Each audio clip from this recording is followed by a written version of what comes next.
नमस्कार, माउन्टेन समाचारमा स्वागत छ। म बिन्दु अधिकारी र म उषा काफले। सुरुमा मुख्य समाचार।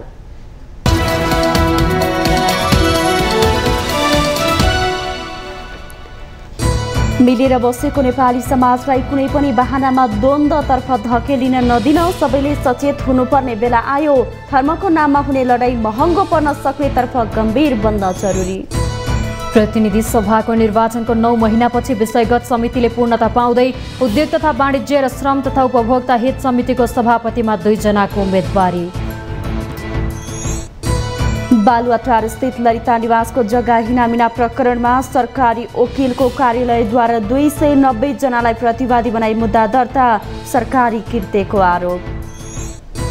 ललिता निवास प्रकरणमा मुद्दा दायर गरेपछि प्रधानमन्त्री प्रचण्डले भने सुशासनमा सरकारले एक कदम पाइला सार्यो, समृद्धिका लागि राष्ट्रिय सहमतिमा जोड दिएको भनाई। सर्वोच्च अदालतमा आजदेखि पेशी तारिक स्वचालित प्रणालीबाट। अदालतभित्र अनियमितता हुन नदिन प्रविधिको प्रयोग गरिएको प्रधान न्यायाधीश श्रेष्ठको भनाई। आरोपीको रूपमा तस्बिर सार्वजनिक भएको 2 दिनमै अमेरिकी पूर्व राष्ट्रपति ट्रम्पको चुनावी कोषमा $70 लाख बढी भन्दा चन्दा सङ्कलन, 3 हप्तामा $2 करोड जम्मा। र नेपाली क्रिकेट टोलीका प्रभावशाली spinner Sandeep Lamichhane Asia cup cricket प्रतियोगिता खेल्न आज पाकिस्तान जाँदै अदालतमा विचाराधीन मुद्दाको पेशी सर्यो।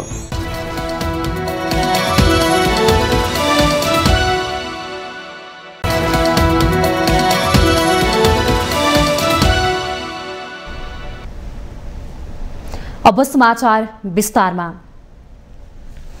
प्रेम, करुणा, दया र शान्ति सबै धर्मका आदर्श हुन्।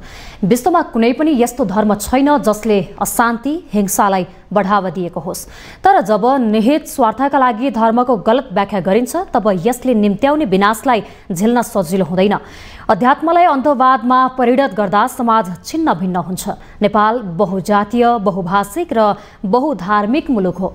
तमाम विविधताबीच पनि सहिष्णुता हाम्रो पुँजी हो अनि विश्वका लागि एउटा अनुकरणीय पाठ पनि। तर पछिल्लो केही समय यता हाम्रो यही समाज सद्भाव र सहिष्णुताको डोरीलाई कमजोर बनाउने प्रयास हुँदैछ।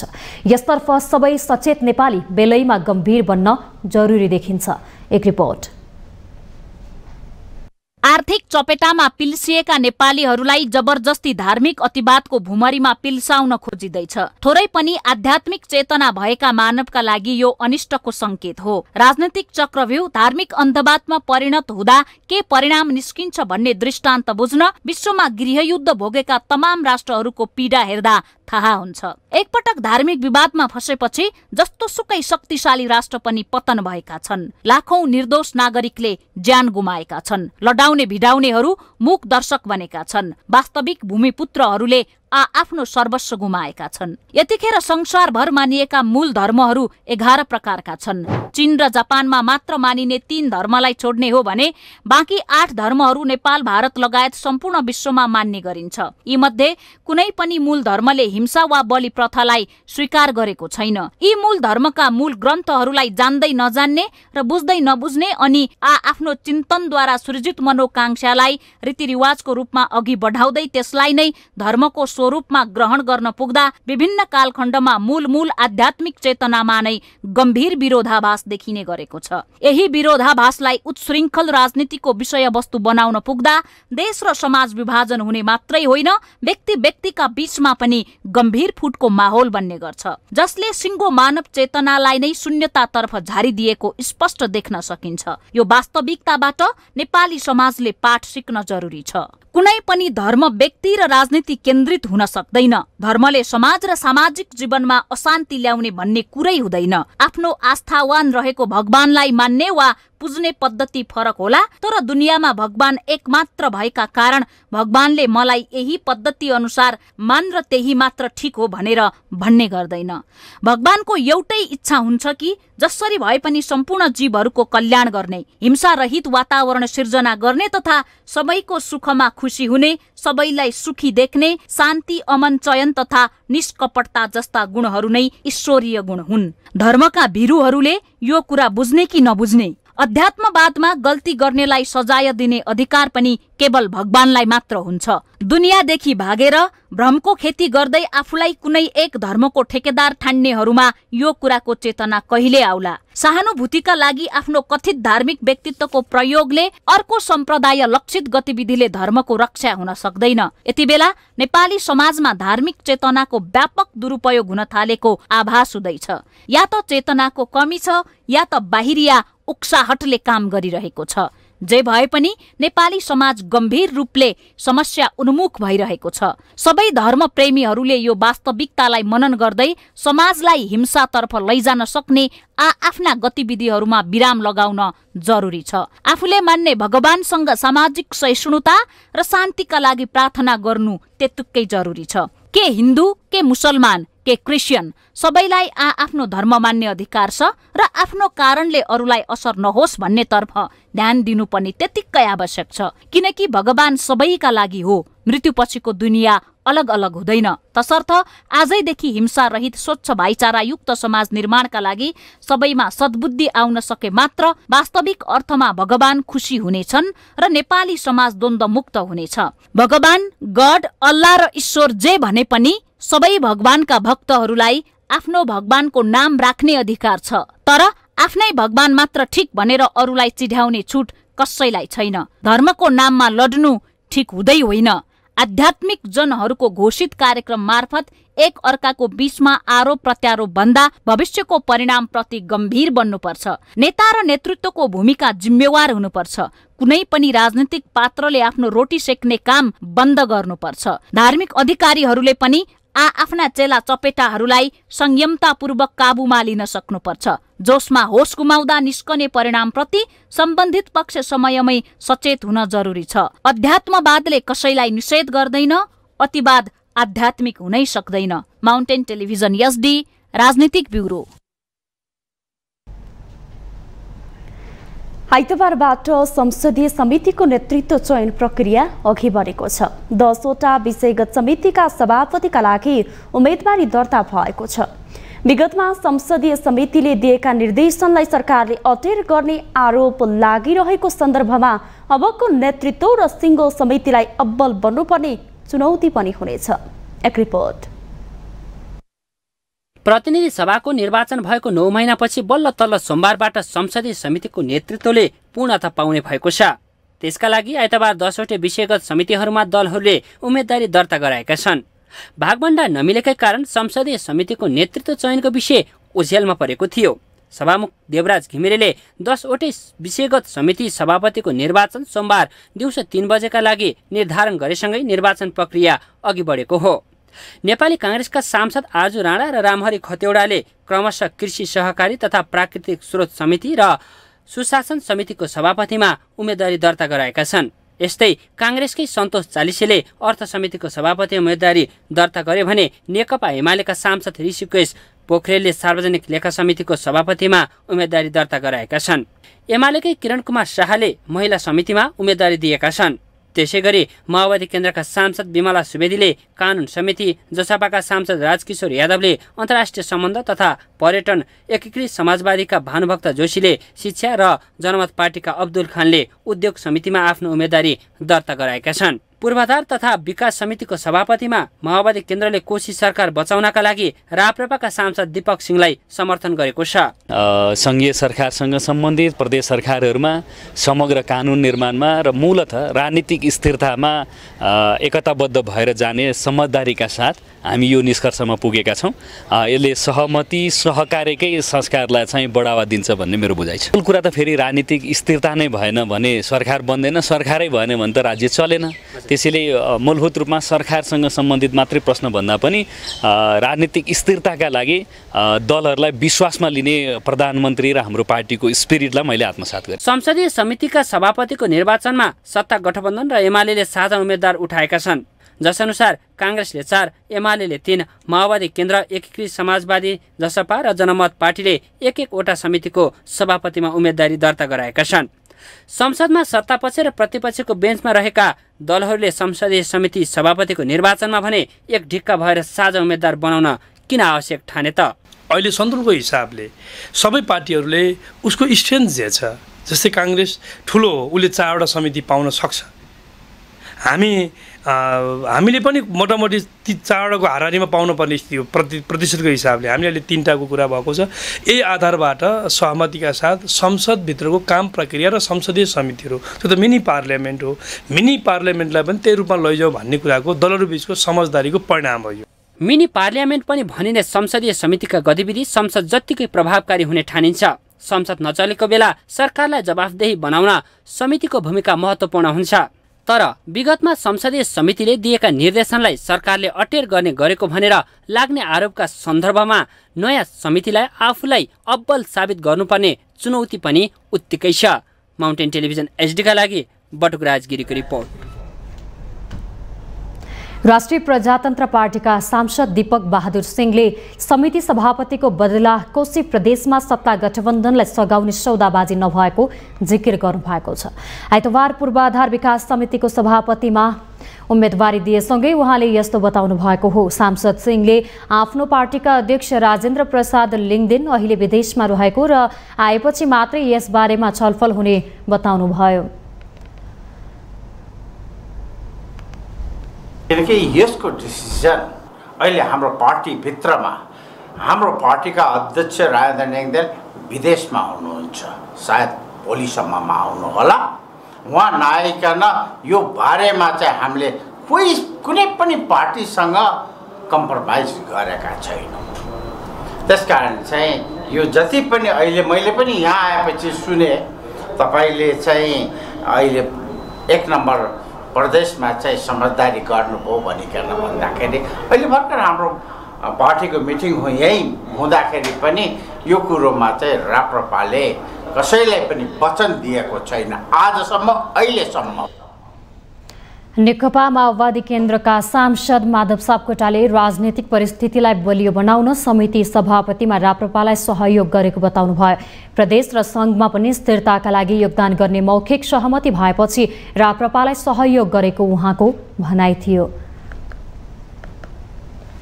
होइन, समग्र राजनीतिक परिस्थितिलाई अलि स्ट्रङ बनाउने, अहिले जे अस्थिरता सिर्जना भइरहेका छन् यी सबै कुरालाई स्थिर बनाउने र असमझदारी हटाउँदै अलि बलियो एकताको स्थिति बनोस् भनेर यो समझदारी गरिएको छ। यो मलाई लाग्छ राम्रै छ। कोशीमा चाहिँ यो तपाईँलाई समर्थन गर्छु भनेर उहाँहरूले भन्नुभएको छैन। बाँकी ठ्याक्कै सबै लिखित सहमतिहरू भएको छैन। मलाई लाग्छ यो भनेको उहाँहरूले प्रदेशमा पनि सङ्घमा पनि स्थिरताका लागि योगदान गर्नुहुन्छ, मलाई त्यो विश्वास छ।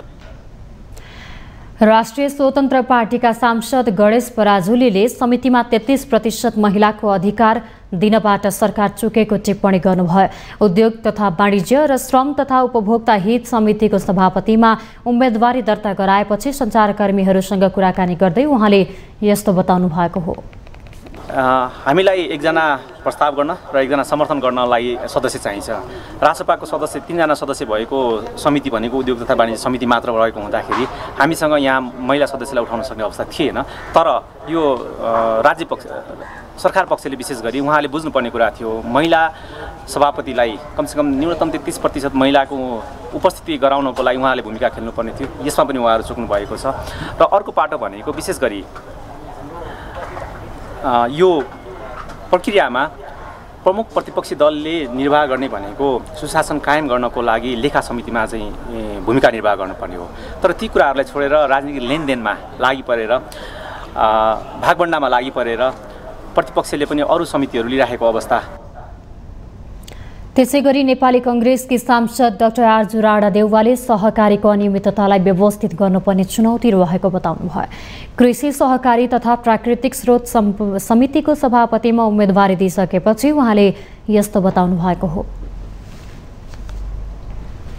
हामी नेपालले अब यो ग्रीन क्लाइमेट फन्डहरू एक्सेस गर्नलाई अझ पनि धेरै प्रक्रियाहरू पूरा गर्न बाँकी रहेछ र म यो फिल्डमा पहिलादेखि नै काम गरे भएर मलाई यसमा पनि धेरै इन्ट्रेस्ट र सहकारीको पनि अनियमितता धेरै छ र जुन उद्देश्यले खोलिएको थियो कोअपरेटिभ भन्ने त एउटा सानो ठाउँमा सीमित अब everyone is known to each other भनेर खोल्या हो, नामले नै त्यो भन्छ सहकारी, तर त्यस्तो गतिमा रफ्तारमा हिँडेको अर्कै रफ्तारमा हिँडेको छ र यसलाई पनि व्यवस्थित गर्नुपर्ने ठुलो च्यालेन्ज छ। धेरै रिसर्चहरू भएरै छ तर अहिलेसम्म काम हुन सकेको छैन। सो यो फिल्डमा पनि अब केही गर्न सकिन्छ कि इन्ट्रेस्ट लागेको हो। उहाँले आफू कृषकको छोरी भएका कारण पनि कृषि समितिको सभापति रोजेको बताउनुभयो।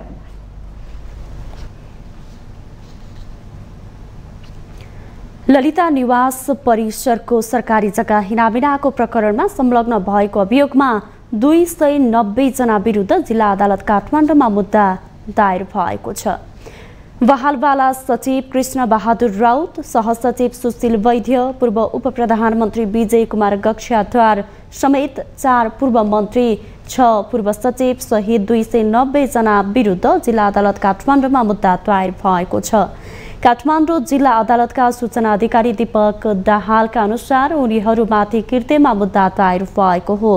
जिल्ला सरकारी वकिलको कार्यालयले आइतबार अभियोजन गर्ने निर्णय गरी अदालत गएको हो। प्रहरीको केन्द्रीय अनुसन्धान ब्युरोले 286 जना विरुद्ध कृत्य र संगठित अपराधमा मुद्दा चलाउन राय दिएको थियो। तर सरकारी वकिलले कृत्यमा मात्र मुद्दा चलाएको हो। ब्युरोले दुवै मुद्दा चलाउन राय दिएको थियो, तर संगठित अपराधमा प्रमाण नपुग्ने भन्दै सरकारी वकिल कार्यालयले कृत्यमा मात्र मुद्दा चलाउने निर्णय गरेको हो। उक्त प्रकरणमा पक्राउ परेका अवकाश प्राप्त सहसचिव एवं निर्वाचन आयोगका पूर्व आयुक्त सुधीर कुमार शाहलाई भने प्रतिवादी बनाइएको छैन। 62 दिन हिरासतमा राखेर अनुसन्धान भए पनि मुद्दा चलाउने बेला सरकारी वकिलको कार्यालय काठमाडौँले उनलाई प्रतिवादी नबनाउने निर्णय गरेको हो। सरकारी कृत्यमा 1 वर्ष कैद र 10,000 जरिवाना वा दुवै सजाय हुन सक्ने व्यवस्था छ।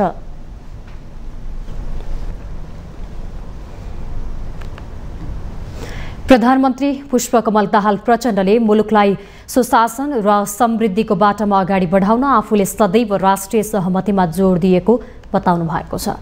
मुलुकलाई स्थिरता स्थायित्वको साथै समृद्धि र सुशासनको नयाँ यात्रामा लैजानुको विकल्प नरहेको उल्लेख गर्दै उहाँले त्यसका लागि राष्ट्रिय सहमति बनाएर अघि बढ्ने प्रयास गरिरहेको बताउनुभयो।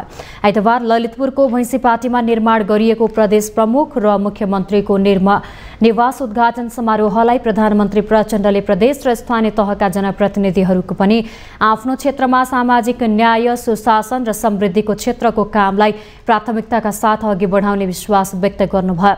ललिता निवास प्रकरणको सबै अभियोजन सरकारी वकिलको कार्यालयमा बुझाएको स्मरण गर्दै उहाँले यस दिनलाई आफूले सुशासनको पक्षमा 1 कदम अगाडि बढेको दिनको रूपमा लिएको उल्लेख गर्नुभयो।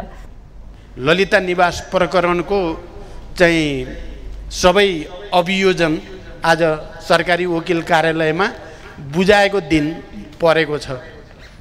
सुशासनमा हामी 1 कदम अगाडि बढ्ने दिन पनि भन्न सकिन्छ र अन्य कुराहरू पनि त्यसरी नै अगाडि जानेछन् र हामी बिस्तारै बिस्तारै नेपाललाई एउटा समृद्ध, सुसंस्कृत र एउटा सिस्टममा चल्ने, विधि विधानमा चल्ने राष्ट्रको रूपमा विश्व सामु चिनाउने छौँ भनेर पनि म विश्वास गर्छु।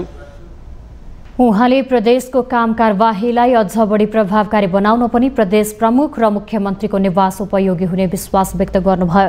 संघीयतामाथि प्रश्न उठाउनेहरूलाई निवास निर्माणले बलियो जवाफ दिएको उहाँको भनाइ थियो। प्रदेश प्रमुखजी र मुख्यमन्त्रीजीहरूलाई मैले 1 कदम भए पनि संघीयता संस्थागत गर्ने क्रममा चाहिँ यो हामी अगाडि बढेका छौँ भन्ने मैले महसुस गरेको छु। यहाँ रहेर अब प्रदेश प्रमुखजीहरूले पनि र मुख्यमन्त्रीजीहरूले पनि आफ्नो जिम्मेवारी र कार्यभारलाई अझ प्रभावकारी ढङ्गले, अझ सफलताका साथ सम्पन्न गर्नुहुनेछ भन्ने म विश्वास व्यक्त गर्न चाहन्छु। उहाँले संघीय मन्त्रीहरूको निवासको कामले पनि केही महिनाभित्रै पूर्णता पाउने बताउनुभयो।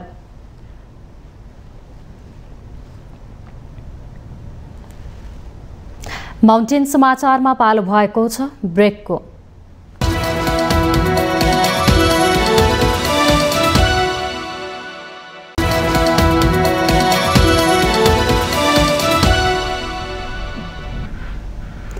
ब्रेकपछि स्वागत छ। अब बाँकी समाचार।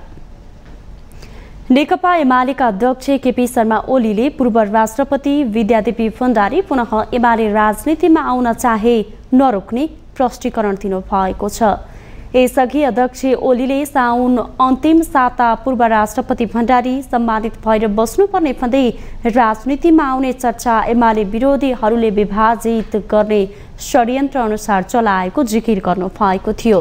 तर त्यसको 15 दिन पनि नबित्दै भण्डारीबारे पूर्व प्रधानमन्त्री समेत रहनुभएका अध्यक्ष ओलीको बोली फेरिएको हो।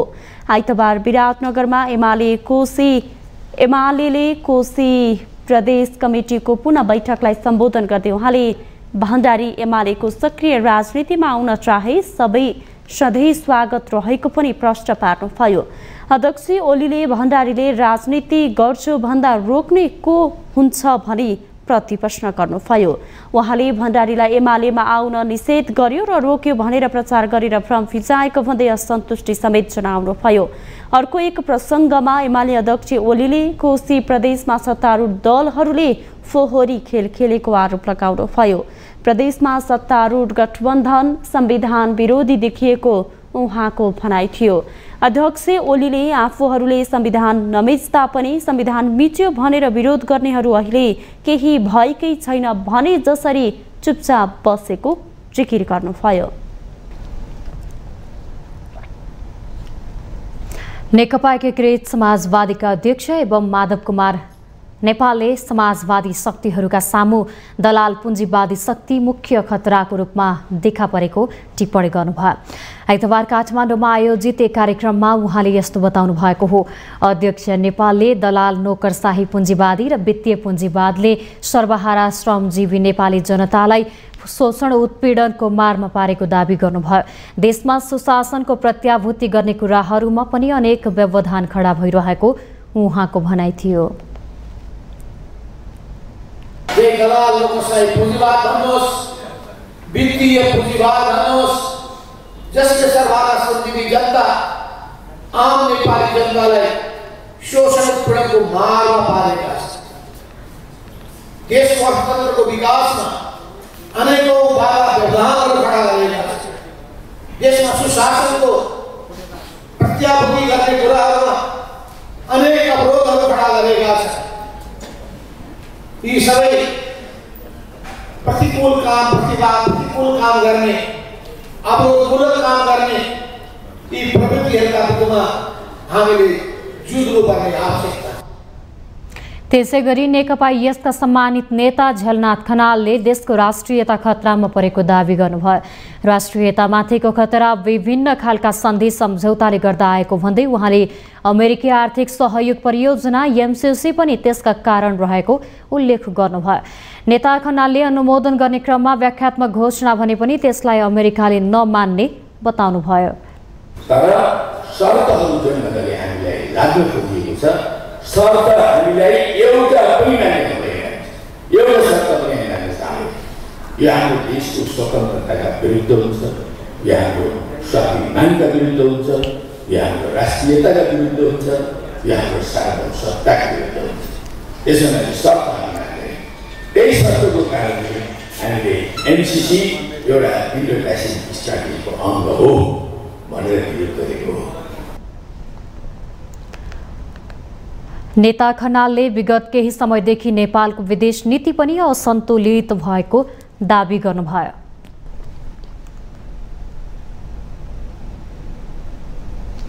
सर्वोच्च अदालतले आजदेखि पेशी तारिक अटोमेसन सिस्टम सुरु गर्ने भएको छ।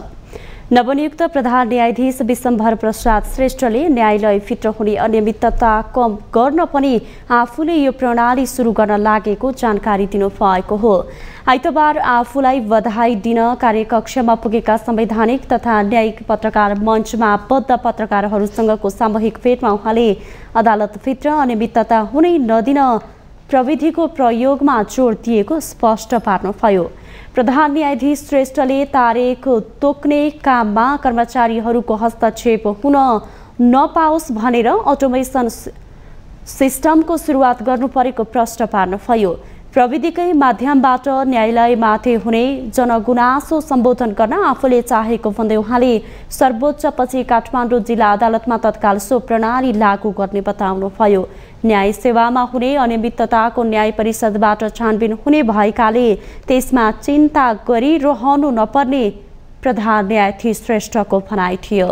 र प्रणालीबाट यसलाई सम्बोधन गर्नुपर्छ कि अब पेशी तारिक तोक्दाखेरि कर्मचारीहरूले एउटा प्रविधिबाट मात्रै तोकिने मानव हस्तक्षेप नहुने प्रविधि भोलिदेखि यहाँ शुभारम्भ गर्दैछु। यस्तै यस्तै हामी माध्यमबाट अनियमिततालाई छेक्ने, अनियमितता हुन नदिने आदि कुराहरू सानातिना व्यवस्थापकीय कार्यहरूबाट पनि गर्न सकिन्छ होला। प्रधान न्यायाधीश श्रेष्ठले न्यायाधीश नियुक्ति प्रक्रिया आफूले सुरु गरिसकेको उल्लेख गर्दै त्यसको नतिजा छिट्टै आउने विश्वास समेत व्यक्त गर्नुभयो। उहाँले न्यायाधीश नियुक्त नगरी नहुने भएकाले आफू त्यसमा लागि परेको बताउनुभयो। मुद्दाको बोझ धेरै भएको तर दरबन्दी अनुसारको न्यायाधीशहरू समेत नहुँदा अप्ठ्यारो भइरहेको प्रधान न्यायाधीश श्रेष्ठको भनाइ थियो। नहुने भएको छ त्यो त मैले महसुस गरेको छु होइन, ममा लागिसकेको छु। म छिटै नै म के नतिजामा आउँछ होला। सबै कोही नदेखिँदा नराम्ररी लाग्दो रहेछ। तपाईलाई नर्मल लाग्दो, हामीलाई कस्तो लाग्दो? हामीलाई सधैँभरि कस्तो लाग्दो? यहाँ साथीहरू कम छ, मुद्दाहरूको बोझ आज हेर्नु म कहाँ 5 वर्ष नआए मुद्दाहरू परेको छ म कहाँ गर्छ 5 6 6 भने जान सक्दैन। के भन्नु लागिरहेको छु म सक्दिनँ। प्रधान न्यायाधीश श्रेष्ठले न्यायालयप्रति जनआस्था जोगाउने गरी सञ्चार सम्प्रेषण गर्न पनि सञ्चारकर्मीहरूलाई आग्रह गर्नुभयो।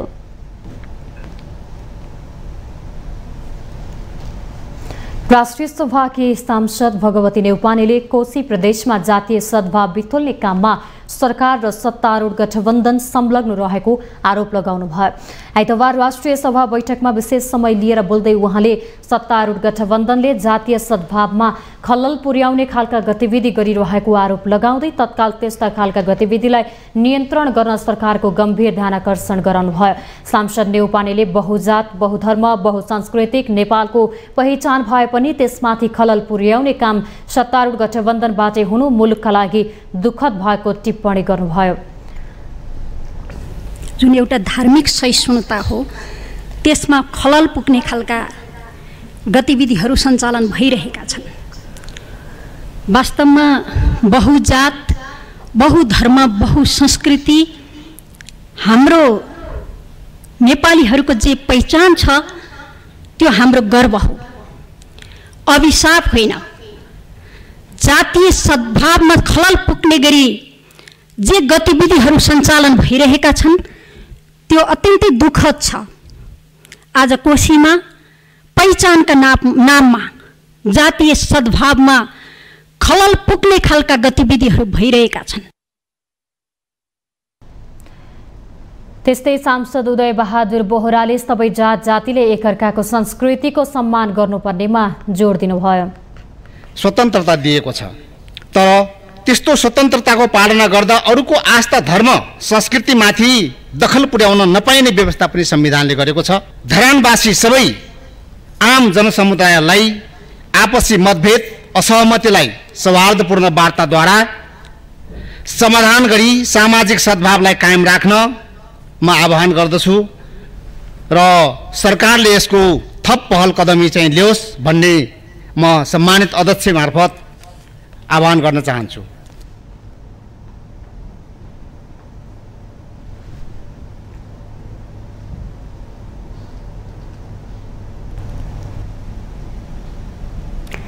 नेपाली कांग्रेसका नेता प्रकाशमान सिंहले संसदले 3 तहको सरकारलाई चलायमान बनाउने गरी आवश्यक संघीय कानूनहरू बनाउन नसकेको बताउनु भएको छ।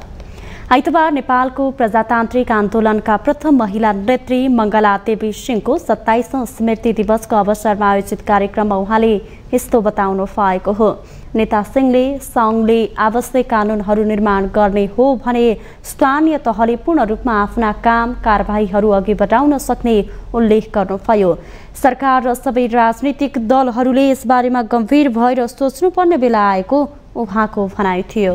पार्लियामेन्टको पनि मुख्य यो चाहिँ जोड केमा हुनु पर्यो भन्दाखेरि यो 3 तहको सरकारले सुचारू रूपले चाहिँ सञ्चालन गर्नुको लागि आवश्यक सङ्घीय कानुनहरू चाहिँ जुन अभावको कारणले गर्दाखेरि अलिकति फुल फ्लेजेड रूपमा चाहिँ काम चाहिँ पर्फर्मेन्स गर्न पाइरहेको छैन, त्यो गराउनुको लागि अब हामीले चाहिँ यो चाहिँ सङ्घीय यो चाहिँ निजामती यो चाहिँ विधेयक ल्याउनु पर्यो, ऐन बनाउनु पर्यो। त्यस्तै गरिकन सङ्घीय शिक्षा ऐन बनाउनु पर्यो। तमाम यस्ता चाहिँ सङ्घीय कानुन बनाइसकेपछि अनि चाहिँ प्रान्तीय कानुन र चाहिँ यो चाहिँ स्थानीय सरकारहरूले पनि आफ्नो चाहिँ कानुन बनाउनलाई चाहिँ बाटो सुचारू रूपले चाहिँ जाने भएको हुनाले हामीले चाहिँ गर्नु पर्यो। कोशी प्रदेशमा भइरहेको आन्दोलनबारे नेता सिंहले नेपाल बहुधार्मिक, बहुसांस्कृतिक, बहुभाषिक देश भएको उल्लेख गर्दै सबैले कानुनभित्र बसेर काम गर्नुपर्नेमा जोड दिन पायो। बनाउँदाखेरि नि हामीले भनेका छौँ यो चाहिँ के हो भन्दाखेरि यो त बहुधार्मिक, बहुसांस्कृतिक, बहुजातीय, बहुभाषिक देश हो भनेर त सबैले चाहिँ मानेकै छ।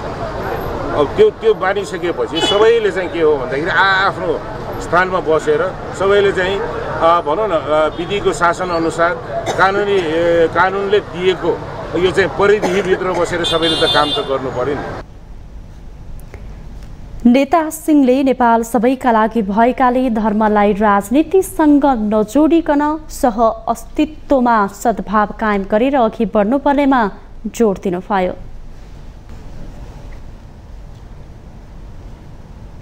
स्वास्थ्य तथा जनसङ्ख्या मन्त्री मोहन बहादुर बस्नेतले आईटी क्षेत्रमा उल्लेख्य सुधार नगरी देशको विकास निर्माण र उन्नति हुन नसक्ने बताउनु भएको छ।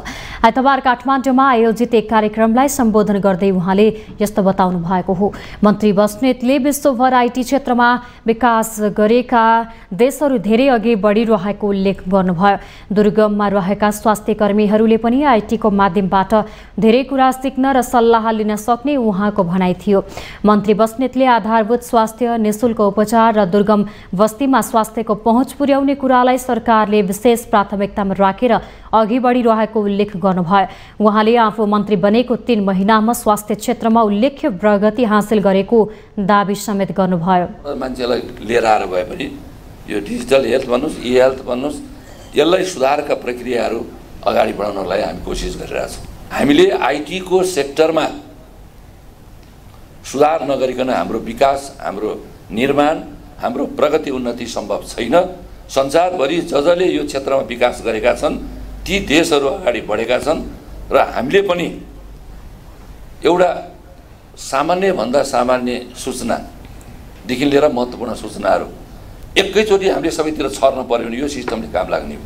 र हामीले आफ्नो क्षेत्रबाट इमान्दारीपूर्वक काम गऱ्यौँ भनेदेखि नेपालको स्वास्थ्य क्षेत्रमा सुधारका लागि मलाई लाग्छ धेरै वर्ष लाग्दैन, 5 वर्षभित्रमा हामीले यहाँ उथलपुथल गर्न सक्छौँ। उहाँले सबै मिलेर स्वास्थ्य क्षेत्रमा काम गर्ने हो भने 5 वर्षभित्रमा देशमा स्वास्थ्य क्षेत्रमा काया पलट गर्न सकिने दाबी गर्नुभयो।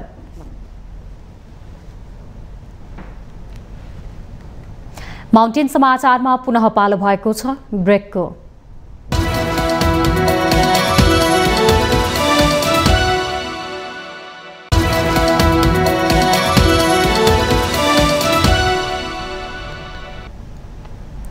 ब्रेकपछि पुनः स्वागत छ। अब बाँकी समाचार।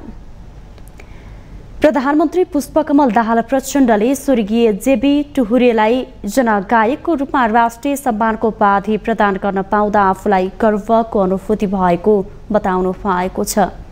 टुहुरेको दोस्रो स्मृति दिवसको अवसर पारेर आइतबार काठमाडौँमा आयोजित एक कार्यक्रममा बोल्दै उहाँले सो कुरा बताउनु भएको हो। प्रधानमन्त्री प्रचण्डले नेपालको वाम लोकतान्त्रिक आन्दोलन र सांगीतिक तथा सांस्कृतिक क्षेत्रमा विशिष्ट योगदान पुर्याएकै कारण आफू नेतृत्वको सरकारले भर्खरै उहाँलाई सो उपाधि प्रदान गरेको पनि स्पष्ट पार्नुभयो। टुहुरेकै जनवादी प्रगतिशील गीत गाउँदै आफूले राजनैतिक यात्रा सुरु गरेको प्रधानमन्त्री प्रचण्डको भनाइ थियो।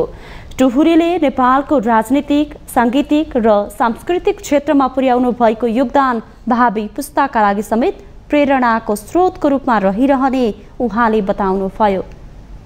प्रगतिवादी साहित्यिक एवं सांगीतिक आन्दोलनको एक सिद्धहस्त नेता पनि र राजनीतिक सामाजिक रूपान्तरणका एक अविचलित अभियात्री र जनताका पीर मर्का दुःख व्यथा सामन्ती एकात्मक पितृसत्तात्मक सत्ताले जनतामाथि गरेको उत्पीडन र त्यसका विरुद्ध विद्रोहको चेतना पैदा गर्ने जनप्रिय जनबोलीका गायक हुनुहुन्थ्यो भन्ने कुरा अब आम रूपमा स्थापित भइ नै सकेको छ। प्रधानमन्त्री दाहालले जनताका गायकको रूपमा जेबी टुहुरेले दिएको विचारले आफूलाई शान्ति प्रक्रियामा आएपछि अझ धेरै प्रभावी तुल्याएको बताउनुभयो।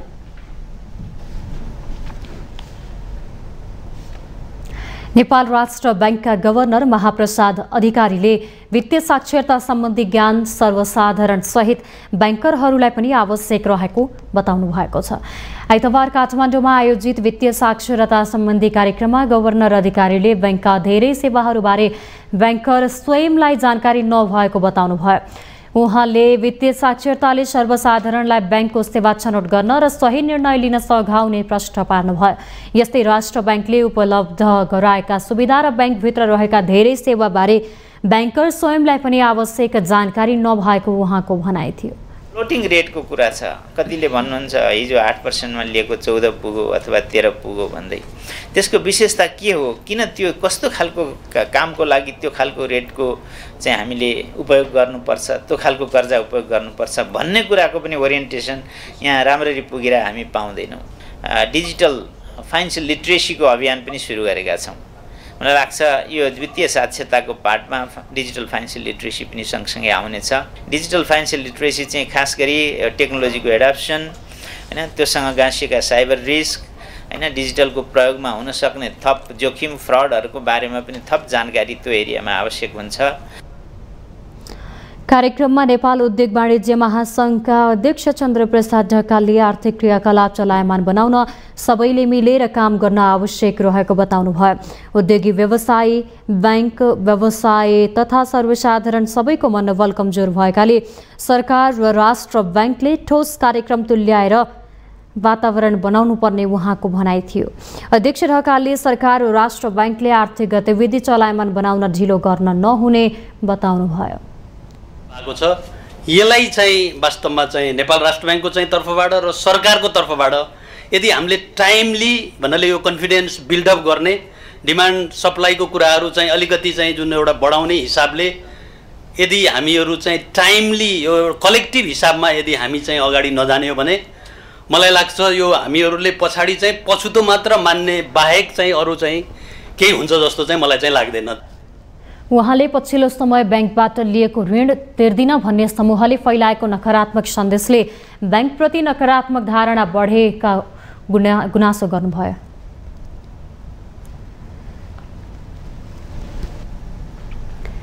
कञ्चनपुरको भीमदत्त नगरपालिकाका सबै विद्यालय अनिश्चितकालका लागि बन्द गरिएको छ। जिमुवा स्थित सिद्धनाथ माध्यमिक विद्यालयका लेखापालले एक बालिकामाथि यौन दुर्व्यवहार गरेको आरोपपछि उत्पन्न विवादले सो नगरपालिकाभित्रका सबै सामुदायिक र निजी विद्यालय बन्द भएका हुन्। एक रिपोर्ट। कञ्चनपुरको भीमदत्त नगरपालिकाका सबै विद्यालय अनिश्चितकालका लागि बन्द भएका छन्। गत साता आइतबार भीमदत्त नगरपालिका वडा नम्बर 10 जिमुवा स्थित सिद्धनाथ माध्यमिक विद्यालयमा भएको घटनामा विद्यालयका लेखापाल वीरेन्द्र प्रसाद जोशीलाई सामूहिक कुटपिटको घटनालाई लिएर शिक्षक सम्बद्ध संगठनहरूले विद्यालय बन्द गरेका हुन्। उनीहरूले घटनामा संलग्नमाथि कारबाही नहुँदासम्म आन्दोलन जारी राख्ने चेतावनी दिएका छन्। हामीले किटानी जाहेर गरेको छ।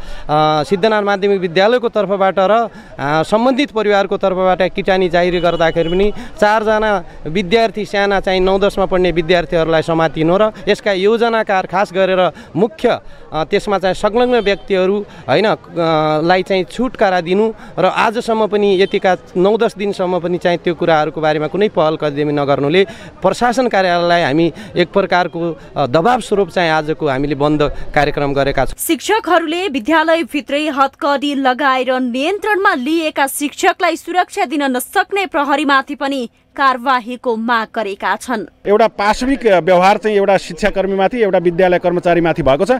यसको विरुद्धमा कम्तीमा प्रशासनले सुरक्षाको प्रत्याभूति दिँदै जुन दोषी एउटा कानुनको उल्लङ्घन गर्ने कानुनको चाहिँ धज्जिया उडाउने प्रहरी त्यहाँ चाहिँ प्रहरी अधिकारीहरू जो चाहिँ त्यो संलग्न छन् र अराजक जो चाहिँ एउटा चाहिँ त्यहाँ ढुङ्गामुढा गरेर चाहिँ जुन तरिकाले एउटा दानवीय तरिकाले जुन त्यहाँ के अरे प्रहार भएको छ ती दोषीहरूलाई चाहिँ कारबाहीको दायरामा नल्याउँदासम्म हामी विद्यालयमा जान सक्दैनौँ। विद्यालयमा हामीलाई बस्ने वातावरण भएन, हामी सबै असुरक्षित भयौँ। त्यो अब पुलिसले पहिला त विद्यालयभित्र गएर हतघडी नलगाउनु पर्ने, हतघडी लगायो। त्यो एउटा निरीह टिचर त्यसलाई जनावरको झैँ बाँधेर बाहिर ल्याउँदाखेरि त्यो अरू विद्यार्थीहरू भन्दा पनि त्यहाँ अरू अराजक तत्त्वहरू त्यहाँ आएको भिडियोमा क्लियर देखिएको छ। तिनीहरूलाई चाहिँ त्यो विद्यार्थीहरूलाई अगाडि लगाएर विद्यार्थी घर जान लागिसकेको अवस्थाका विद्यार्थीलाई फर्काउन लगाएर त्यसपछि विद्यार्थीको बिचमा हुलमा गएर त्यहाँ ढुङ्गाहरू त्यो विद्यार्थीको खल्तीहरूमा भर्न लगाएर त्यो विद्यार्थीहरूबाट अराजकता भयो भन्ने देखाएर अराजक गर्ने तत्त्वहरू अर्कै छन्। त्यहाँ किटानी जाहेरी दिइसक्यो। शिक्षकहरूको आन्दोलनका कारण भीमदत्त नगरका सबै सामुदायिक तथा निजी विद्यालयमा पठन पाठन बन्द भएको छ भने उता सिद्धनाथ माविमा 3 भदौदेखि नियमित पठन पाठन अवरुद्ध भएको छ।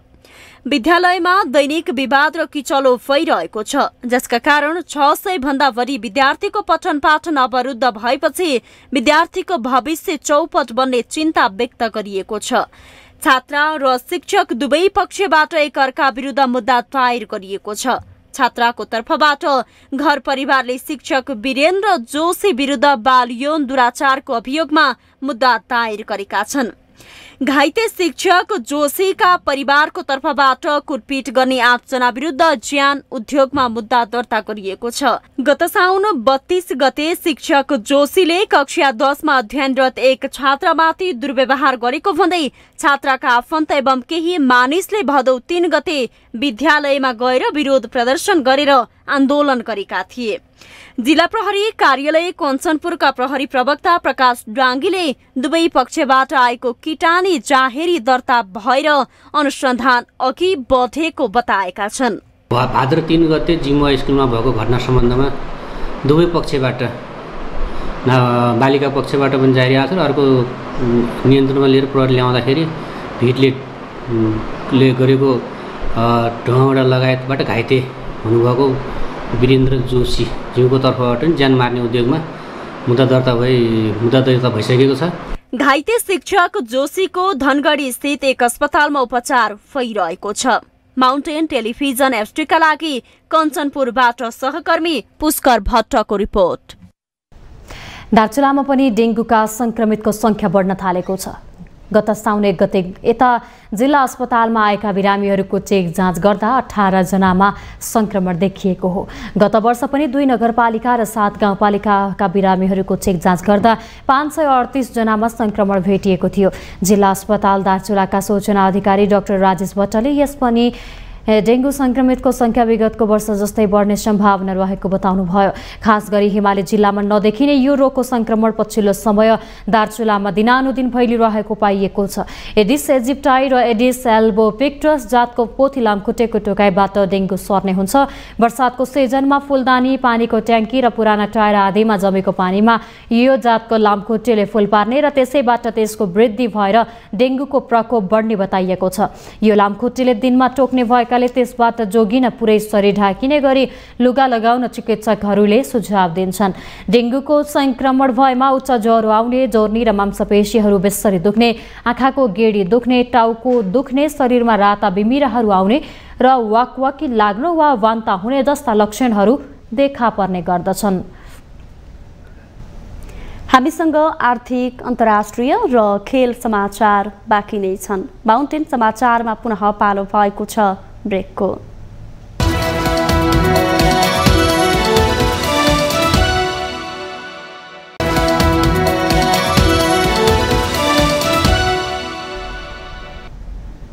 ब्रेकपछि स्वागत छ। अब आर्थिक समाचार। आर्थिक समाचारको साथमा जगदम्बा सुपर साइन तथा ग्याल्बा प्लस जीवनभरको भरोसा। रिद्धि सिद्धि सिमेन्ट रोबोटिक ल्याबमा बनेको स्मार्ट सिमेन्ट।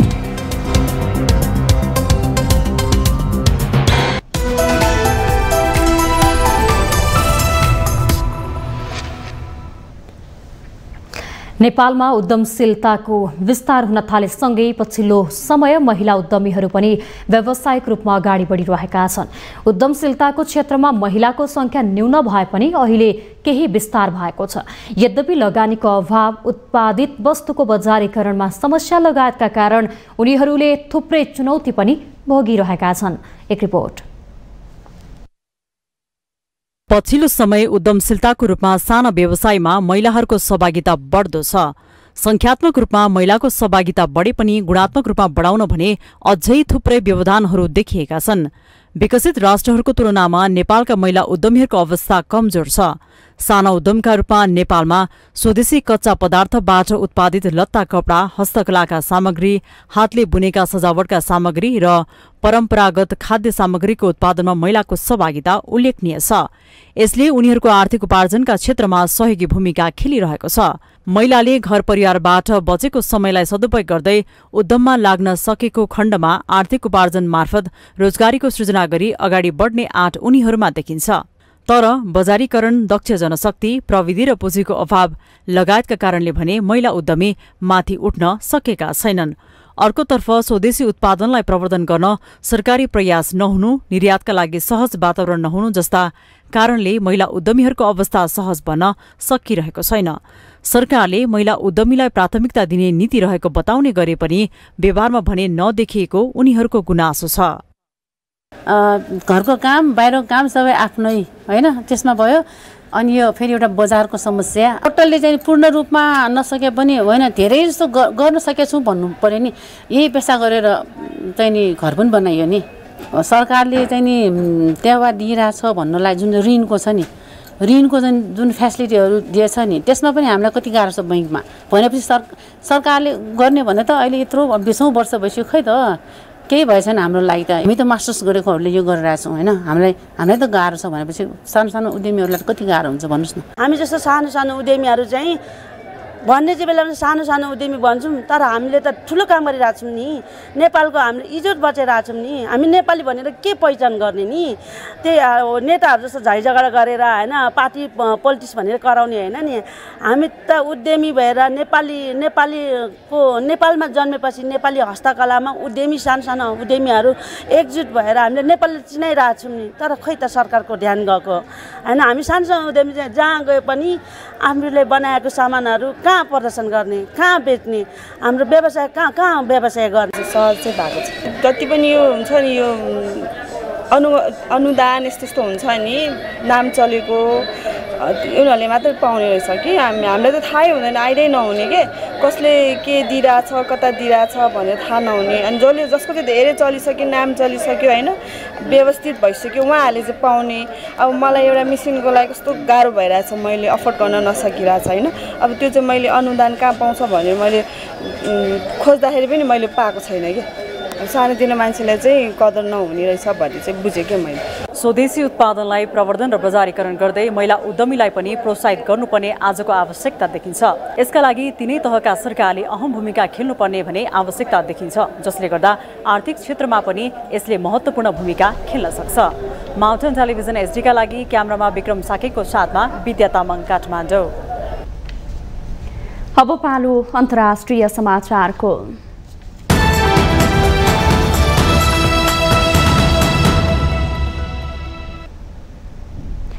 अमेरिकी पूर्व राष्ट्रपति डोनाल्ड ट्रम्पको चुनावी अभियानका लागि $2 करोड कोषमा जम्मा भएको छ। ट्रम्पका प्रवक्ताले 3 हप्ताको अवधिमै $2 करोड कोषमा जम्मा भएको जानकारी दिएको अन्तर्राष्ट्रिय सञ्चार माध्यमहरूले जनाएका छन्। डोनाल्ड ट्रम्पमाथि सन् 2020 को राष्ट्रपतीय चुनावमा हारलाई विजयमा परिणत गर्ने षड्यन्त्र गरेको लगायतका आरोप लागेको छ। यी आरोपहरूपछि ट्रम्पको चुनावी अभियानका लागि कोषमा जम्मा हुने क्रम झनै बढेको बताइएको छ। गएको शुक्रबार जर्जियाको काउन्टी जेलमा आरोपीको तस्बिर खिच्ने प्रक्रिया मसदपछि चन्दा सङ्कलन हुने क्रम अझै बढेको बताइएको छ। मकसद सार्वजनिक भएको 2 दिनमै ट्रम्पको चुनावी कोषमा $70 लाख भन्दा धेरै रकम जम्मा भएको छ। ट्रम्पले अहिले 4वटा मुद्दाको सामना गरिरहनु भएको छ। जिम्बाब्वेको राष्ट्रपतिमा एमर्सन मनाङ्गाग्वा दोस्रो कार्यकालका लागि निर्वाचित हुनुभएको छ। कुल मतको 52.6% मत प्राप्त गरेपछि उहाँ दोस्रो कार्यकालका लागि निर्वाचित हुनुभएको हो। एमर्सन 5 वर्षका लागि पुनः निर्वाचित हुनुभएको जिम्बाब्वे निर्वाचन आयोगले घोषणा गरेको छ। आयोगका अध्यक्ष प्रेसिला चेगुग्वाले अगस्त 23 र 24 मा भएको चुनावमा मनाङ्गाग्वाले अन्य 10 जना राष्ट्रपतिका प्रतिद्वन्द्वीलाई पराजित गर्नुभएको बताउनुभयो।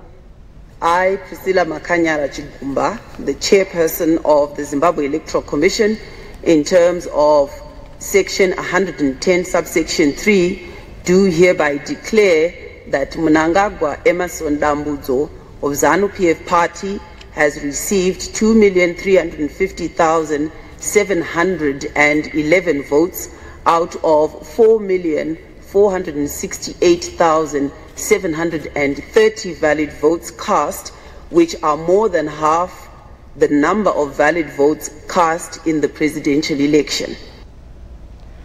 जिम्बाब्वेको कानून अनुसार राष्ट्रपति हुनका लागि कुल वैध मतको 50% मत प्राप्त गर्नुपर्छ। जिम्बाब्वेका जनताले गत बुधबार र बिहीबार नयाँ राष्ट्रपति, संसदका सदस्य र स्थानीय सरकारका प्रतिनिधि छान्न मतदान गरेका थिए।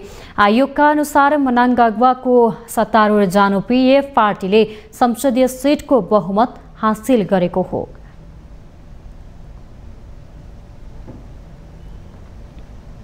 अब पालो खेल समाचारको।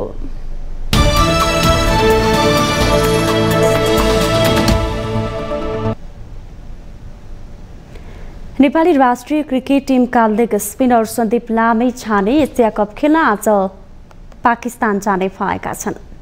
जिल्ला अदालत काठमाडौँमा विचाराधीन रहेको उनीमाथिको बलात्कार आरोपको मुद्दा आइतबार हेर्न नभ्याइएका कारण पेशी भदौ 21 गतेलाई सरेको छ।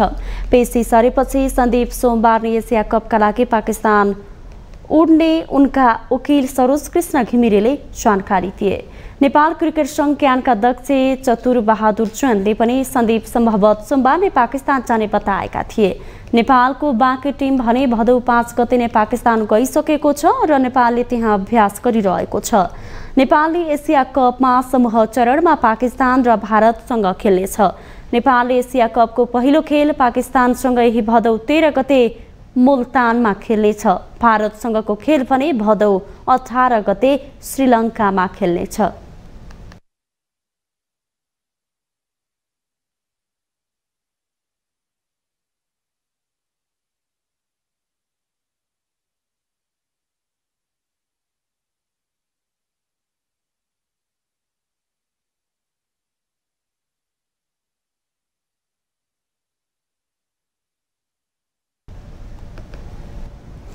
हिउँ चितुवा र याकको संरक्षण गर्ने उद्देश्यले हिमाल पहाडीको जिल्ला मनाङमा मैत्रीपूर्ण फुटबल आयोजना हुने भएको छ।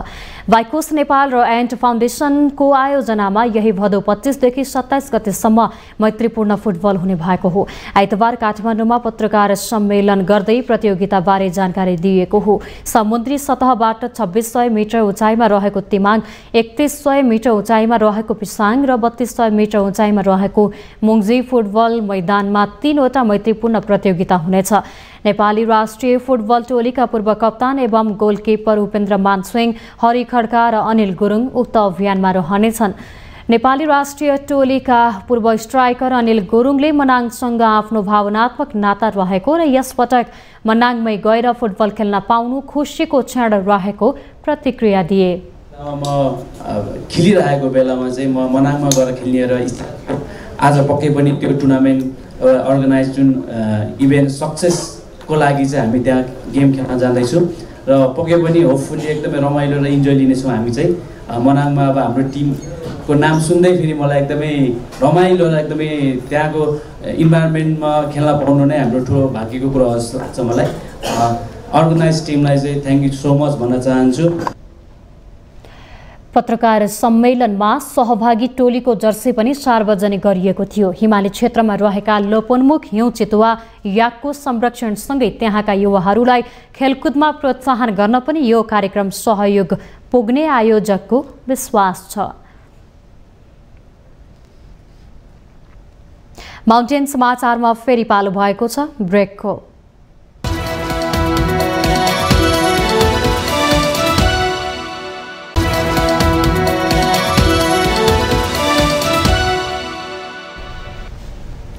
ब्रेकपछि स्वागत छ। यससँगै हामी माउन्टेन समाचारको अन्त्यमा आइपुगेका छौँ। जाँदा जाँदै अहिलेसम्मका मुख्य समाचार पुनः एकपटक।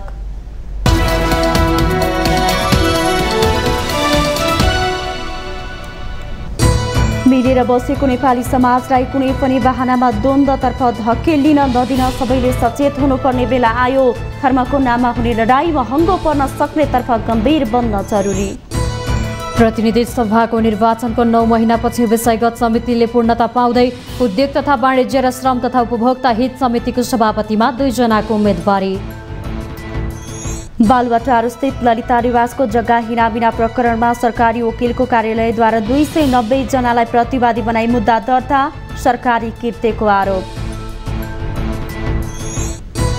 ललिता निवास प्रकरणमा मुद्दा दायर गरेपछि प्रधानमन्त्री प्रचण्डले भने सुशासनमा सरकारले एक कदम पाइला सार्यो, समृद्धिका लागि राष्ट्रिय सहमतिमा जोड दिएको भनाई। सर्वोच्च अदालतमा आजदेखि पेशी तारिख स्वचालित प्रणालीबाट। अदालतभित्र अनियमितता हुन नदिन प्रविधिको प्रयोग गरिएको प्रधान न्यायाधीश श्रेष्ठको भनाई। आरोपीको रूपमा तस्बिर सार्वजनिक भएको 2 दिनमै अमेरिकी पूर्व राष्ट्रपति ट्रम्पको चुनावी कोषमा $70 लाख बढी चन्दा सङ्कलन। 3 हप्तामा $2 करोड जम्मा। र नेपाली क्रिकेट टोलीका प्रभावशाली spinner Sandeep Lamichhane Asia cup cricket प्रतियोगिता खेल्न आज पाकिस्तान जाँदै अदालतमा विचाराधीन मुद्दाको पेशी सर्यो।